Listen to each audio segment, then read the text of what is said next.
Assalamualaikum warahmatullahi wabarakatuh.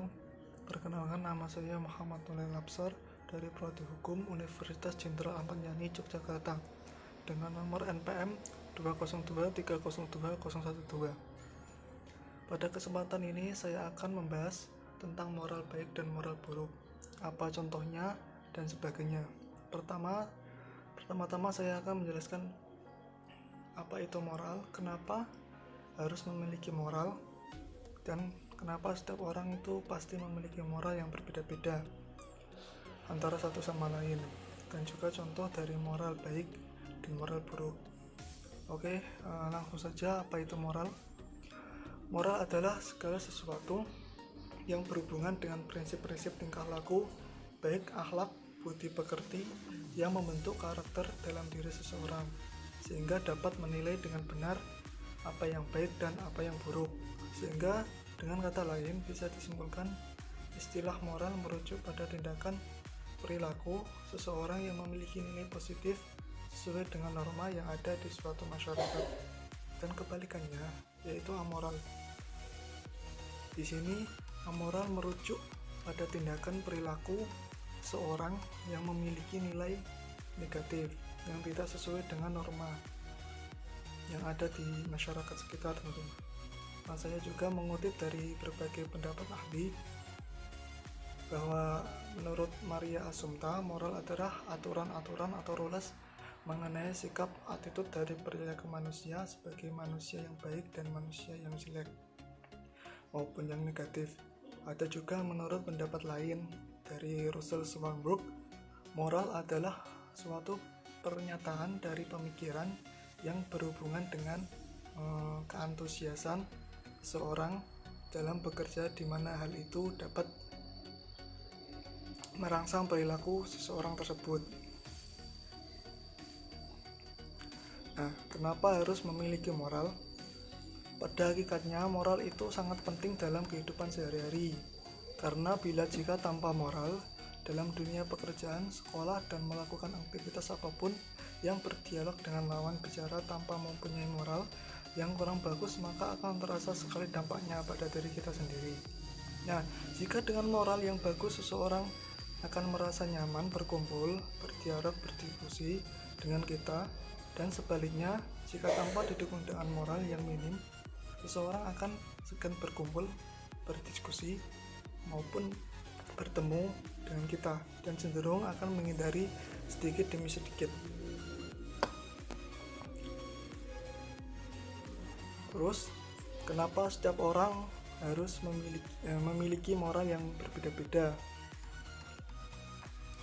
Ya, karena setiap individu mendapatkan nilai-nilai moral dari berbagai hal, mulai dari tradisi, keluarga, pertemanan, atau pergaulan, agama yang diyakini, pendidikan, pengalaman pribadi, dan banyak lainnya. Tak jarang sebagai pandangan moral yang sangat beragam ini saling bertabrakan satu sama lain dan tidak bisa berjalan beriringan. Hal tersebut berpotensi menimbulkan berbagai konflik sosial, politik, dan memecah belah pertemanan masyarakat, sehingga yang paling vital adalah perpecahan keluarga.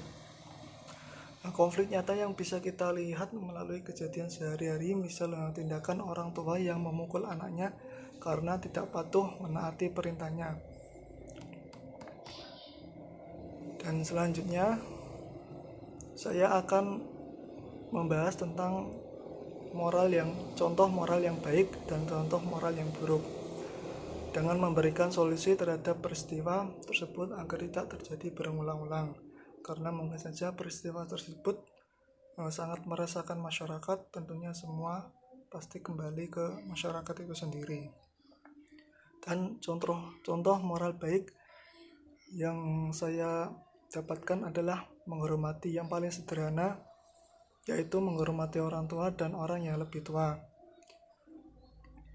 Terus moral buruk yang saya ambil adalah tawuran antar pelajar. Oke, di sini menggambarkan moral buruk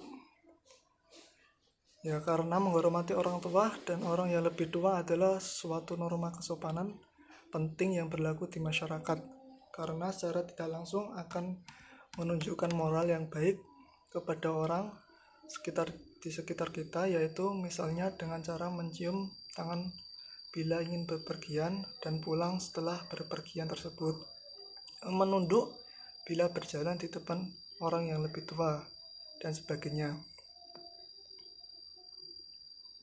Dan contoh moral buruk yang saya ambil adalah tawuran antar pelajar. Bila dilihat dari logika berpikir, sangat miris tawuran antar pelajar tersebut, karena yang melakukan adalah seorang terpelajar, seorang penuntut ilmu, dan dipandang di masyarakat itu orang yang sejatinya berpendidikan, mempunyai pengetahuan yang cukup akan moral, karena pasti sudah diajarkan di dalam sekolahnya tersebut. Dengan adanya tawuran ini menandakan adanya kemerosotan moral yang begitu miris dan parah, karena sejatinya pelajar itu adalah contoh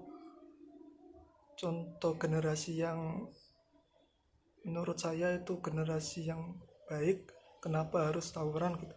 Karena mereka lah yang akan meneruskan perjuangan dari pahlawan kita untuk masa depan dan untuk negeri ini. Dan solusi yang dapat mencegah perbuatan tersebut agar tidak berulang-ulang yaitu dengan cara salah satunya misalnya dengan cara menambah jam pelajaran keagamaan baik di sekolah maupun di tempat kuliah, agar memiliki jam kuliah yang lebih banyak di sekolah daripada di luar. Menambah waktu luang dengan kegiatan yang bermanfaat bagi pelajar, maupun itu ekstrakurikuler, outbound atau yang lainnya. Dan yang terakhir adalah pengawasan orang tua terhadap kegiatan anaknya. Ini sangat penting karena peran orang tua juga merupakan peran yang pertama di dalam proses belajar dari pelajar tersebut. Nah itu karena sejatinya seorang pelajar harus memiliki nilai-nilai moral yang baik sesuai norma yang ada di masyarakat maupun agama yang diyakini, dan nilai-nilai yang terkandung dalam Pancasila sebagai pedoman hidup bernegara, agar selalu tertib dan selalu mengedepankan musyawarah dalam menyelesaikan masalah, bukan malah dengan cara kekerasan tersebut. Nah, mungkin itu saja penjelasan dari saya mengenai moral baik dan moral buruk. Terima kasih. Jika ada kesalahan dan kesilapan kata dalam menjelaskan, saya mohon minta maaf. Wassalamualaikum warahmatullahi wabarakatuh.